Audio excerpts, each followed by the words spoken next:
കമ്പിളിപ്പൊതുപ്പേ കമ്പിളിപ്പൊതുപ്പേ കമ്പിളിപ്പൊതുപ്പേ. മതി മതി മതി, പതുക്കെ പറഞ്ഞാലും എനിക്ക് കേൾക്കാം, ചെവിക്ക് ഒരു പ്രോബ്ലം ഇല്ല. ഞാൻ ചേച്ചിയുടെ കേൾവി ടെസ്റ്റ് ചെയ്തതല്ലേ. ആണോ? അപ്പൊ നിങ്ങൾക്ക് വീട്ടിലിരുന്ന് നിങ്ങളുടെ കേൾവി ശക്തി ടെസ്റ്റ് ചെയ്യണോ? എന്നാ ഈ വീഡിയോ ഒന്ന് കണ്ടു നോക്കും. ഇതുപോലത്തെ ടെസ്റ്റിംഗ് അല്ല കേട്ടോ, കുറച്ചുകൂടെ നല്ല പ്രോപ്പർ ടെസ്റ്റാണ്. ഒരു ശരാശരി മനുഷ്യന് 20 ഹേർട്സ് തൊട്ട് 20,000 ഹേർട്സ് വരെ കേൾക്കാൻ പറ്റും. ഈ ഹേർട്സ് ഞാൻ പറയുന്നത് സൗണ്ട് ഫ്രീക്വൻസി ആണ് കേട്ടോ. അപ്പോൾ പ്രായം കൂടുന്നതിനനുസരിച്ച് നമുക്ക് ഹൈ ഫ്രീക്വൻസി ഒന്നും കേൾക്കാൻ പറ്റില്ല എന്നാണ് സയന്റിഫിക് ആയിട്ടുള്ള ഫാക്ട്. അപ്പോൾ പ്രിയങ്കയുടെ ഏജ് എത്രയാണ്?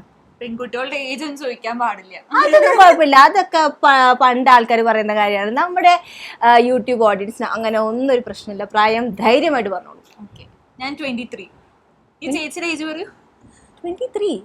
അതൊക്കെ തന്നെ സെയിം ഏജ് ആണ്. അങ്ങനെയൊന്നും അല്ലല്ലോ ഞാൻ കേട്ടിട്ട്. അങ്ങനെ തന്നെയാണ്. ചേച്ചിക്ക് 10-28 വയസ്സ് എന്തായാലും ഉണ്ട്. അങ്ങനെ കൂടുതൽ കുട്ടി പറയണ്ട, നമുക്ക് ടെസ്റ്റിലേക്ക് പറയാം, ടെസ്റ്റ് തരാം. അപ്പൊ ഈ ടെസ്റ്റ് എങ്ങനെയാ വർക്ക് ചെയ്യുന്നത് വെച്ചാൽ, ഒരു സൗണ്ട് ഞാൻ പ്ലേ ചെയ്യും. ബേസിക്കലി ഒരു മൂളുന്ന മാതിരി ഒരു ശബ്ദമാണ്. അപ്പോൾ ഈ ശബ്ദം നമുക്ക് അത് ആദ്യമൊന്നും അങ്ങനെ കേൾക്കാൻ പറ്റില്ല എന്നാണ് ആ ടെസ്റ്റിൽ പറയുന്നത്. പിന്നെ അത് പതുക്കെ പതുക്കെ ക്ലിയർ ആയിട്ട് വരും. അപ്പോൾ ആദ്യം ഞങ്ങൾ രണ്ടുപേരും ഇത് ട്രൈ ചെയ്യാം, എന്നിട്ട് നിങ്ങൾ ട്രൈ ചെയ്ത് നോക്കും. ഈ ടെസ്റ്റിന് ഫസ്റ്റ് തിങ് ആവശ്യമായിട്ടുള്ളത് ഇയർഫോൺസ് ആണ്.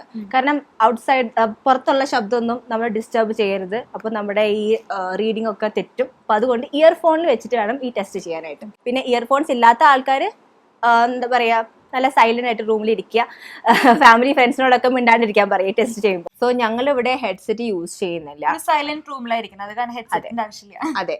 അപ്പോൾ പിന്നെ ഞങ്ങളുടെ ചുറ്റുള്ള ആൾക്കാരോടൊക്കെ മിണ്ടാണ്ടിരിക്കാൻ പറഞ്ഞിട്ടുണ്ട്. ആദ്യം ആരാണ് ഈ ശബ്ദം കേൾക്കുന്നത് കൈ പൊക്കണം, that is the rule. Okay, അപ്പോൾ നമുക്ക് സ്റ്റാർട്ട് ചെയ്യാം. പ്രാർത്ഥിക്കൊക്കെ വേണ്ടിയെടുത്തു. ഹരിശ്രീ അശോകൻ പറയുന്ന കൃഷ്ണ.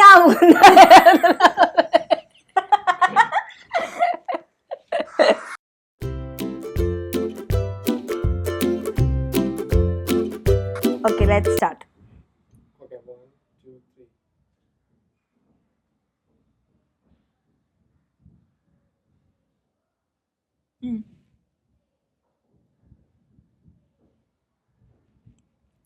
എനിക്കൊന്നും കേൾക്കില്ല. ഹലോ, എന്നെ ചെയ്യുമ്പോയോ? ഹലോ,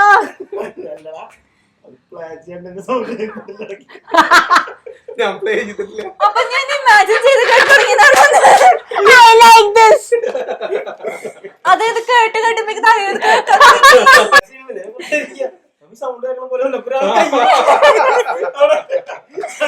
എനിക്ക് കേക്കണ്ടേ, അതെന്താ അങ്ങനെ ഇമാജിനേഷൻ ഒക്കെ കണ്ണടയ്ക്കുമ്പോ ശരിക്കും ഫീൽ ചെയ്യും. എനിക്ക് തീരെ ഒന്നും കേട്ടില്ല. ഞാൻ എന്തോന്നും എനിക്ക് പ്രശ്നമായി.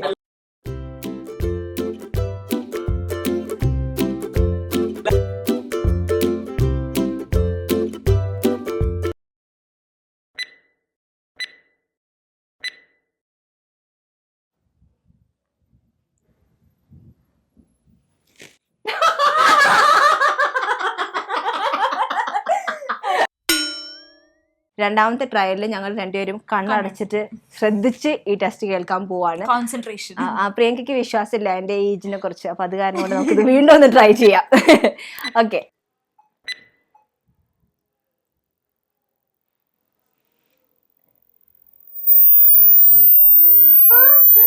മുന്നേ കൈ പൊന്തിച്ചോ?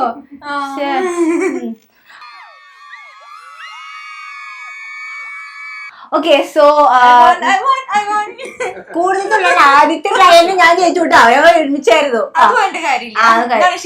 നമുക്കിനി രണ്ടും ശരി തന്നെയാ. ഓക്കെ, അപ്പൊ നമുക്ക് ഇനി മീറ്റർ നോക്കാം. ഞങ്ങൾ രണ്ടുപേരുടെയും കേൾവി ശക്തി ഫാന്റാസ്റ്റിക് മീറ്ററിലാണ് ഇരിക്കുന്നത്. ആൾക്ക് കുറച്ചും കൂടെ മുന്നേ കേൾക്കാൻ പറ്റി, കൂടുതൽ ഇതാവണ്ട. തോന്നുന്നു അങ്ങനത്തെ കൂട്ടത്തിലൊന്നും ആളല്ല കേട്ടോ. ഞാൻ വളരെ എന്തായാലും നിങ്ങൾക്ക് മനസ്സിലായില്ല എന്തായാലും. കാര്യോട്ടുണ്ടോ? അപ്പോൾ ആൾക്ക് കുറച്ച് പ്രായം കുറഞ്ഞ കാരണം കൊണ്ട് പെട്ടെന്ന് കേൾക്കാൻ പറ്റി. എനിക്ക് കുറച്ച് ഞാൻ വൈകി കേട്ടുള്ളൂ. എന്നാലും അത്രയും പ്രശ്നമൊന്നുമില്ല, നല്ല കേൾവി ശക്തി എന്നാണ് മീറ്റർ പറയുന്നത്. ഓക്കെ, അപ്പോൾ ഇതാണ് നമ്മുടെ ഫ്രീക്വൻസി. നമ്മൾ കേൾക്കുന്നത് പ്രായം കൂടുന്നതിനനുസരിച്ച് വ്യത്യാസങ്ങൾ വരുത്തും. ഇനി നിങ്ങളുടെ ഊഴമാണ്. അപ്പോൾ കണ്ണടച്ച് ശ്രദ്ധിച്ച് കേൾക്കാനായിട്ട് ശ്രമിക്കുക. ഇയർഫോൺസ് പ്ലഗ് ഇൻ ചെയ്യാൻ മറക്കരുത്, അല്ലെങ്കിൽ ഒരു സൈലന്റ് മുറിയിലിരുന്നാൽ മതി. ഈ ശബ്ദം നിങ്ങൾക്ക് എപ്പോൾ കേൾക്കാൻ തുടങ്ങുന്നോ അപ്പോൾ വീഡിയോ പോസ് ചെയ്തിട്ട് സ്ക്രീനിലേക്ക് നോക്കുക. ആ സൂചി എവിടെയാണ് പോയിന്റ് ചെയ്തിരിക്കുന്നത് അതാണ് നിങ്ങളുടെ result. So let's start with the test.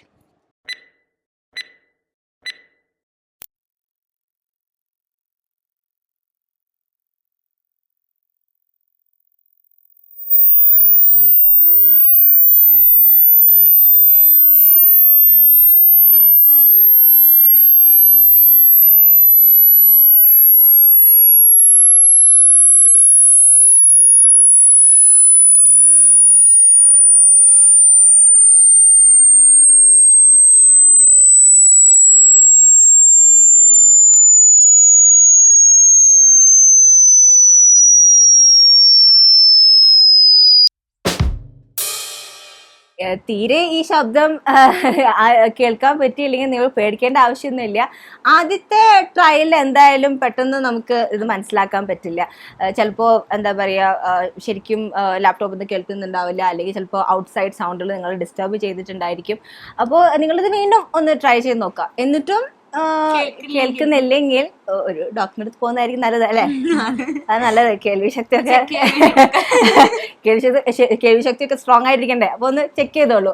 അപ്പൊ ഇത് ടെസ്റ്റ് ചെയ്തിട്ട് നിങ്ങളുടെ കേൾവി ശക്തി മീറ്റർ ചെക്ക് ചെയ്യുമ്പോൾ അതിൻ്റെ അകത്ത് ഏതാണെന്ന് താഴെ ഫീഡ്ബാക്ക് തരാം, താഴെ കമന്റ് സെക്ഷനിൽ ഇടുക. അപ്പൊ നിങ്ങൾക്ക് ഈ വീഡിയോ ഇഷ്ടപ്പെട്ടെങ്കിൽ ലൈക്കും പിന്നെ എന്താ ചെയ്യണ്ടേ, ലൈക്ക്, ഷെയർ ആൻഡ് സബ്സ്ക്രൈബ്.